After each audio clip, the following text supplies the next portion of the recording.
ایک دفعہ ایک بادشاہ نے ایک کمہار کے گدھوں اور اونٹوں کو ایک قطار میں چلتے دیکھا۔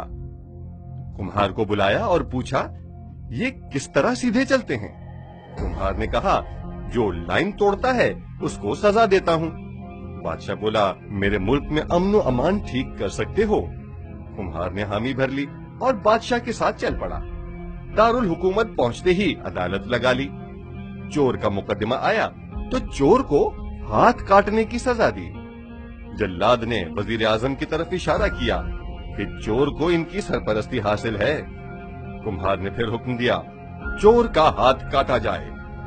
وزیر اعظم سمجھا شاید جج کو پیغام کی صحیح سمجھ نہیں آئی۔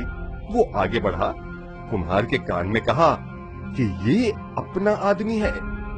کمہار نے بطور جج فیصلے کا اعلان کیا، چور کا ہاتھ کاٹا جائے اور وزیر کی زبان کاٹ دی جائے۔ بادشاہ نے فیصلے پر عمل کرایا۔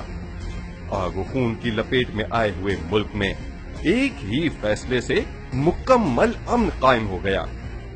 اگر گناہگار کی سفارش کرنے والی زبان کاٹ دی جائے، اگر گناہگار کی سرپرستی چھوڑ دی جائے، اگر مخالفین کو پھنسانے کی سیاسی چالیں بند کر دی جائیں، تو گولیاں بھی بند ہو جائیں گی اور قتل و غارت بھی رک جائے گا، امن بھی قائم ہو جائے گا اور ملک بھی ترقی کرے گا۔